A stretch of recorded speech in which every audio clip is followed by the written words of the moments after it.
오늘 우리가 함께 읽은 이 말씀은 이스라엘과 블레셋 간에 있었던 그런 전쟁 이야기로 다뤄지고 있습니다. 이 블레셋은 이스라엘 서편 해안가에 살고 있었던 그 사람들인데요. 원래 가나안 땅에 있던 그런 사람들이 아니고 이 지중해 건너편 그리스 지역에서 넘어온 그런 사람들입니다. 그들은 5개 도시를 중심으로 나라를 이루고 있었고 이스라엘의 영토를 계속해서 넘보고 있었던 것이 이 블레셋입니다. 우리가 이 사사기를 보면 너무나 잘 아는 삼손이 바로 이 블레셋 사람들과 싸웠다 하는 것도 우리가 잘 알 수 있습니다. 오늘 본문 1절에서도 이 블레셋 사람들이 아벡에 진을 쳤다 이렇게 말씀하고 있는데요. 이 아벡은 원래 이스라엘의 영토입니다.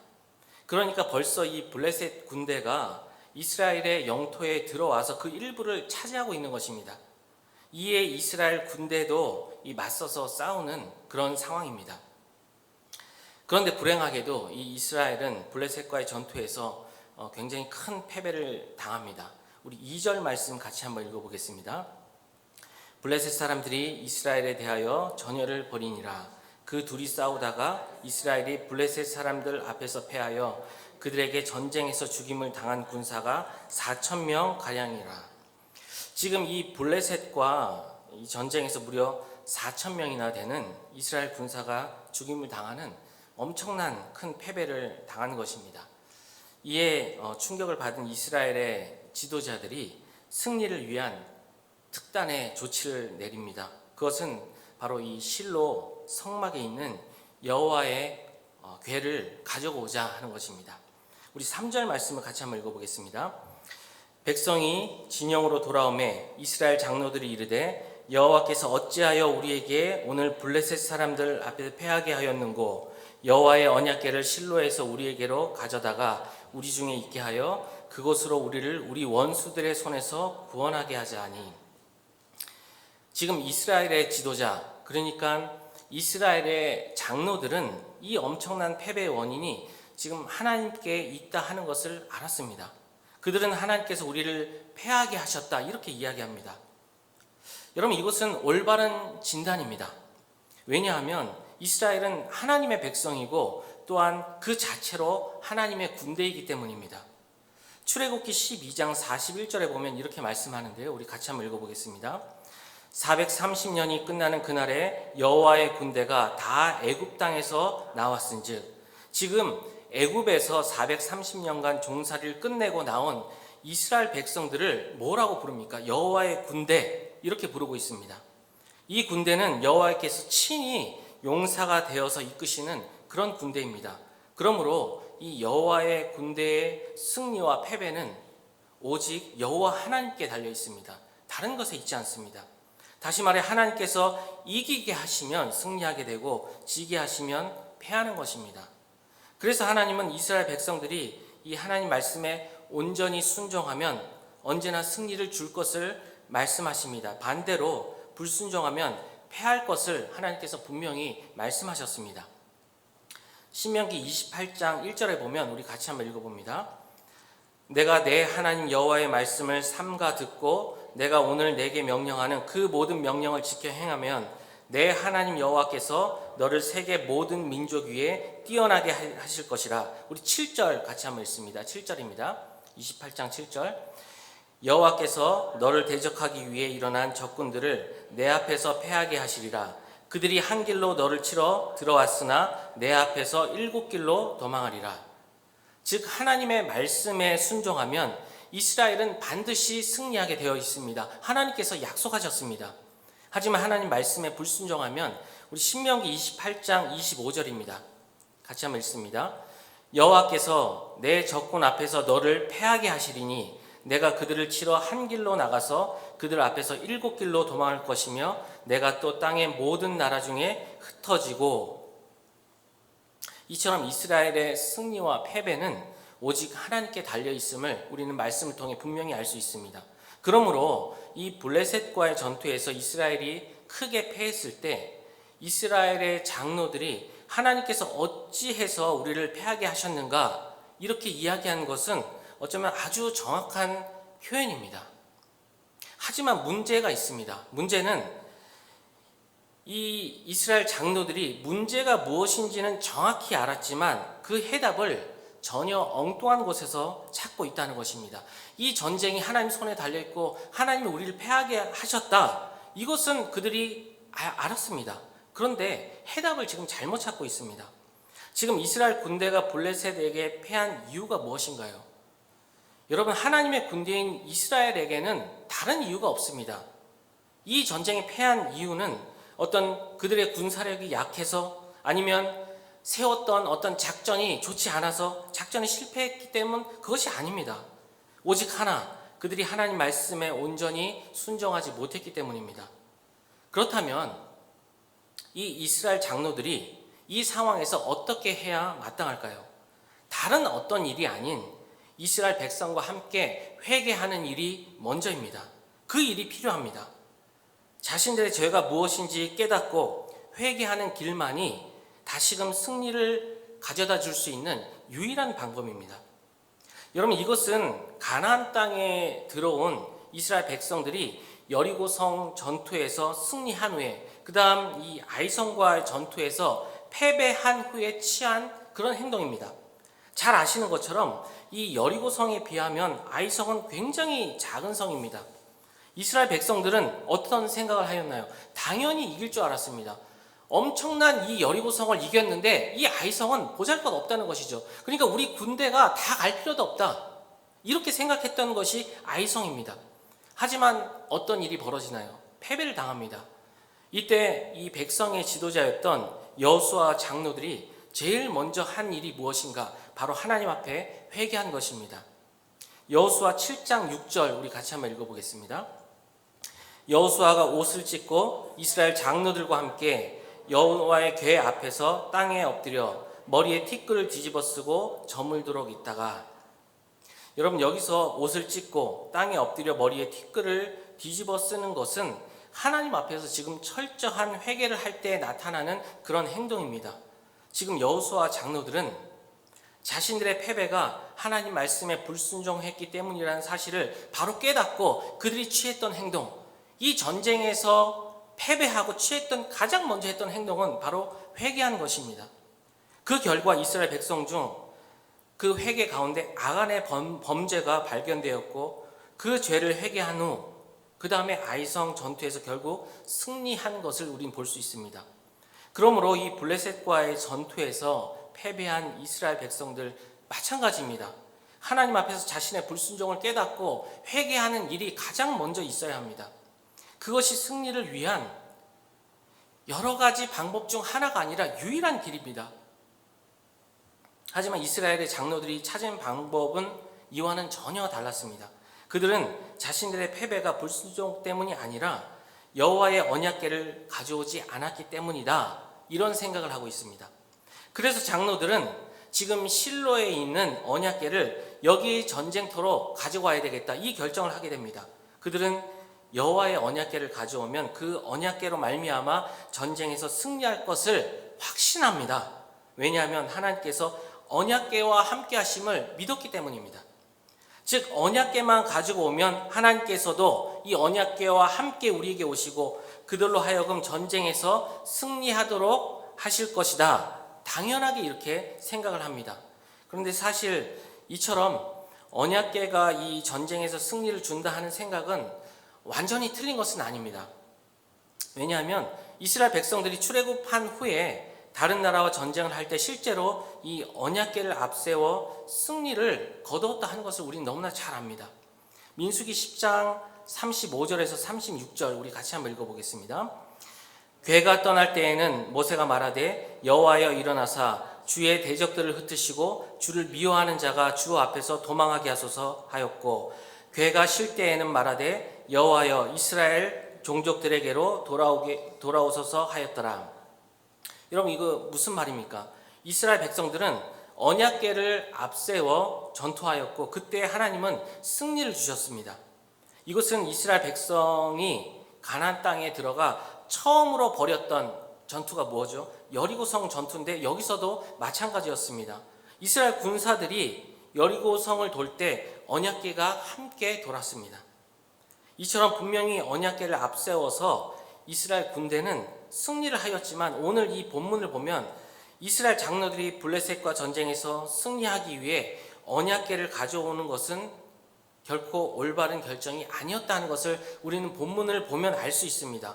그것은 언약궤를 가져왔으나 이 장로들 생각처럼 언약궤를 가져왔으면 승리를 해야 되는데 이 언약궤를 가져왔으나 전쟁에서 더 크게 패하는 것을 우리가 볼 수 있습니다. 우리는 그것을 보면서 이들이 뭔가 잘못 판단하고 그 해답을 잘못 찾았구나 하는 것을 분명히 알 수 있는 것이죠. 분명 언약궤를 가져왔음에도 불구하고 이스라엘 군대는 전쟁에서 졌습니다. 그것도 처음에 언약궤를 가져오기 전에는 4,000명이 죽었는데 오히려 언약궤를 가지고 와서 치렀던 이 전투에서는 3만 명이 죽었습니다. 군대가 완전히 박살이 났습니다. 뿐만 아니라 이 언약궤를 하나님의 임재가 있는 이 언약궤를 블레셋 군대에 빼앗기고 또 그 언약궤를 가져온 제사장 이 엘리의 두 아들이었던 홈니와 비누아스는 전쟁에서 모두 죽게 됩니다. 여러분 어떻게 이렇게 비참한 결과가 나오게 되었을까요? 우린 여기서 몇 가지 좀 중요한 사실을 발견해 볼 필요가 있습니다.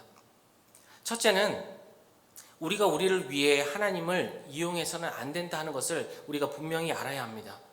여러분 지금 전쟁에서 승리하기 위해 언약궤를 전쟁터로 가져오고자 한 이 장로들의 결정은 철저하게 하나님을 이용하는 행동이다 하는 것을 우리는 말씀을 통해 알 수 있습니다. 오늘 본문 3절을 우리 다시 한번 읽어보겠습니다. 3절입니다. 백성이 진영으로 돌아오매 이스라엘 장로들이 이르되 여호와께서 어찌하여 우리에게 오늘 블레셋 사람들 앞에서 패하게 하셨는고 여호와의 언약궤를 실로에서 우리에게로 가져다가 우리 중에 있게 하여 그것으로 우리를 우리 원수들의 손에서 구원하게 하자니.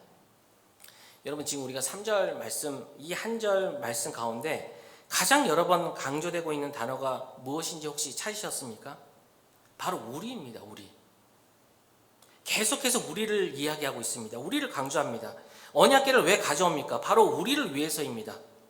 언약궤를 우리 중에 있게 하여서 우리를 우리 원수들의 손에서 구원하게 하자 이렇게 말합니다. 여기서 하나님이 무엇을 원하시는지 하나님의 뜻이 무엇인지 그거에 대한 생각은 전혀 찾아볼 수가 없습니다.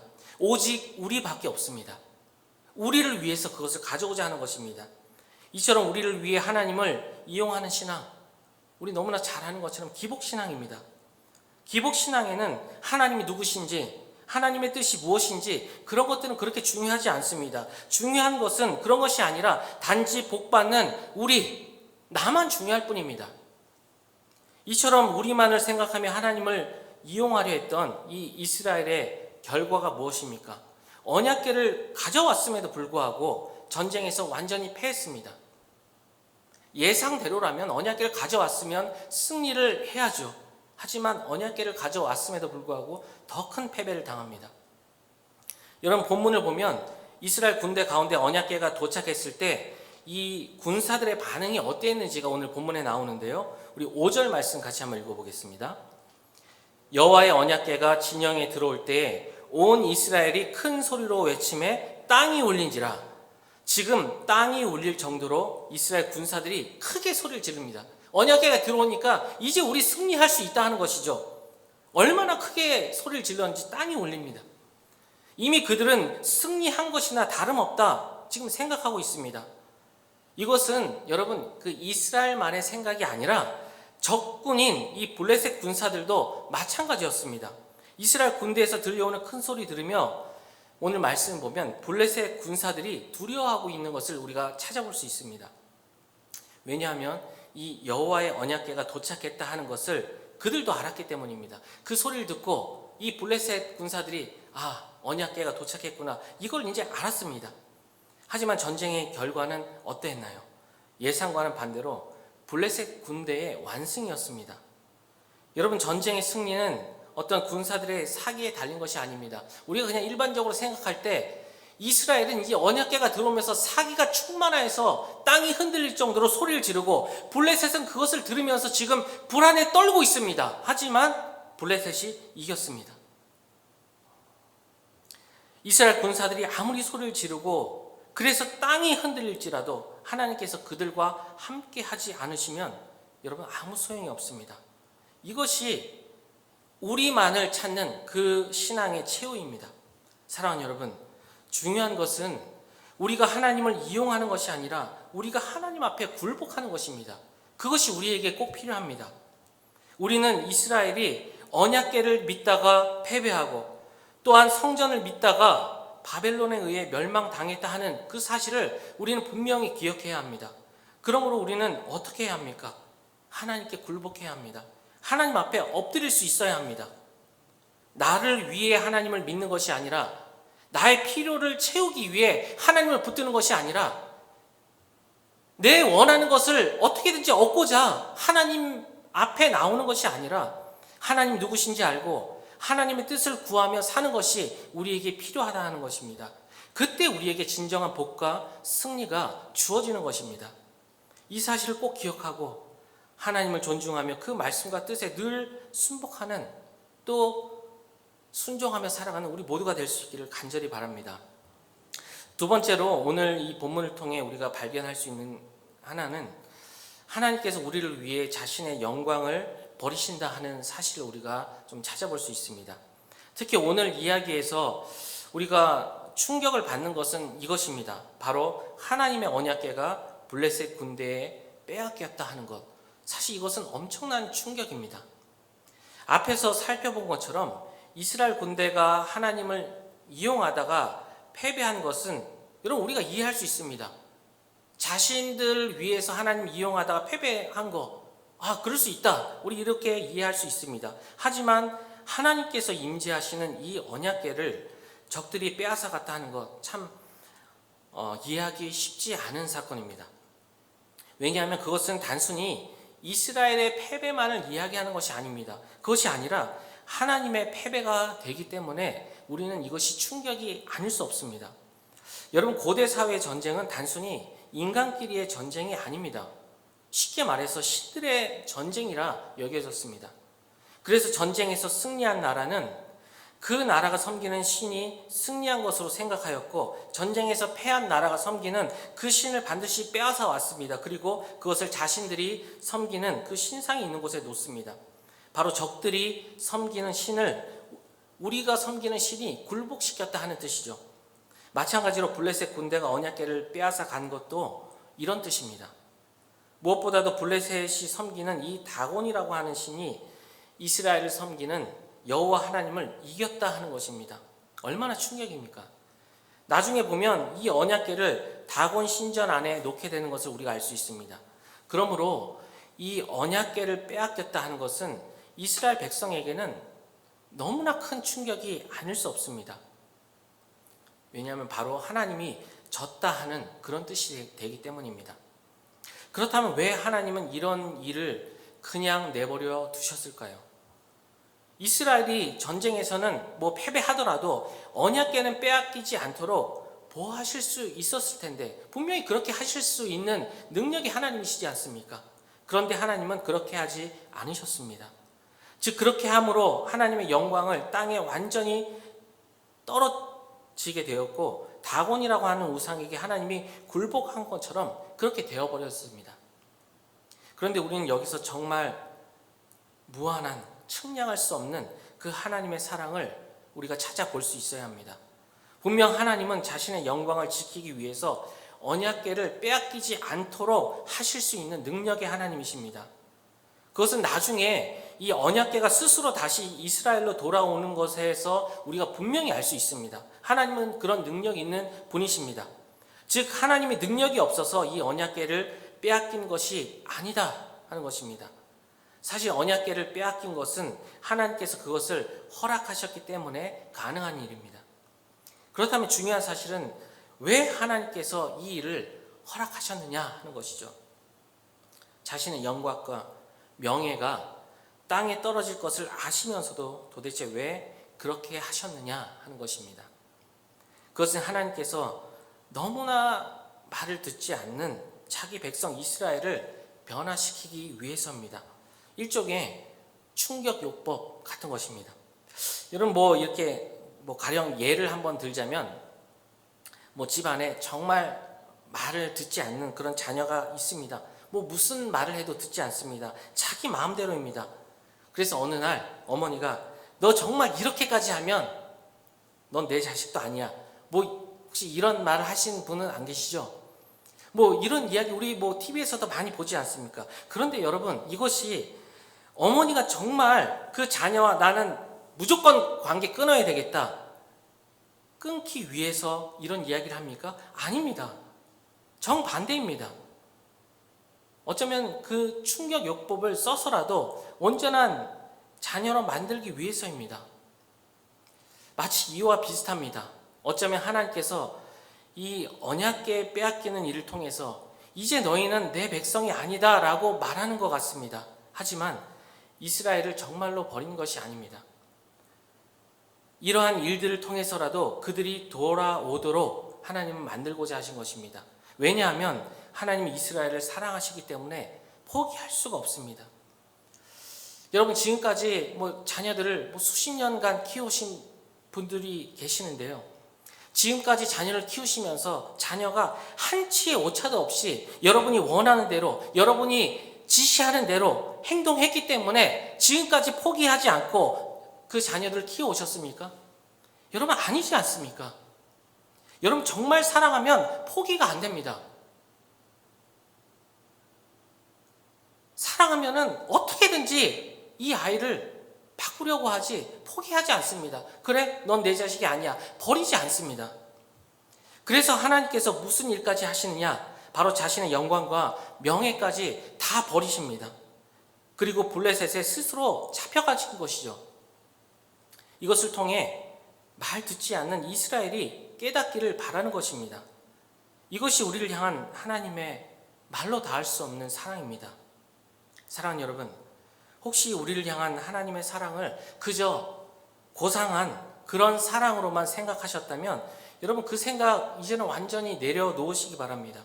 우리를 변화시키기 위해서, 하나님의 온전한 자녀로 우리를 만들기 위해서, 거룩하신 하나님 자녀답게 우리가 살아갈 수 있도록 우리를 하나하나 다듬어 가게 하기 위해서 하나님은 자신의 모든 것을 다 내려놓을 수 있었습니다. 그것이 바로 우리를 향한 하나님의 사랑입니다. 이 측량할 수 없는 하나님의 사랑이 가장 분명하게 나타난 사건이 무엇입니까? 자신의 아들을 십자가에 못 박게 한 그 예수님의 십자가의 사건입니다. 바로 이만큼 우리를 사랑하시는 것입니다. 포기할 수가 없기 때문에. 우리를 구원하시고 하나님의 자녀답게 만들기 위해서 하나님이 하시지 못할 일은 그 어떤 일도 없습니다. 우리를 다시금 되찾기 위해 그 어떤 일이라도 하십니다. 그래서 독생자를 십자가에 못 박으셨습니다. 바로 이 사랑을 받은 사람이 우리다 하는 사실, 여러분 절대 잊지 마시기 바랍니다. 이 사랑 때문에 비록 우리는 연약하고 부족할지라도 결국은 하나님의 사람으로 우리가 하나하나 변화되어져 갈 수 있는 것입니다. 바라기는 이 하나님의 사랑 바르게 깨닫고 그 하나님의 자녀다운 삶 살아가는 우리 모두가 될 수 있기를 바랍니다. 말씀을 마무리하겠습니다. 사랑하는 여러분, 우리의 신앙이 나의 복을 위해 하나님을 이용하려는 그런 신앙이 아니라 오히려 하나님의 영광을 위해 우리를 온전히 드리는 그런 신앙생활이 될 수 있기를 간절히 바랍니다. 그것이야말로 가장 복된 삶을 사는 유일한 길임을 여러분 절대 잊지 마시기 바랍니다. 무엇보다도 우리를 위해 자신의 모든 것을 아끼지 않고 포기하실 만큼 우리를 사랑하신 그 사랑 때문에 우리가 결국은 하나님의 자녀답게 변화되어져 갈 수 있음을 여러분 굳게 믿으시기 바랍니다. 항상 이 하나님만 바라보고 그 하나님의 말씀과 뜻에 순종하고 그 하나님의 사랑 온전히 깨달아 날마다 삶 속에서 하나님 자녀답게 변화되어져 가는 우리 모두가 될 수 있기를 주님의 이름으로 기도하며 축복합니다. 우리 함께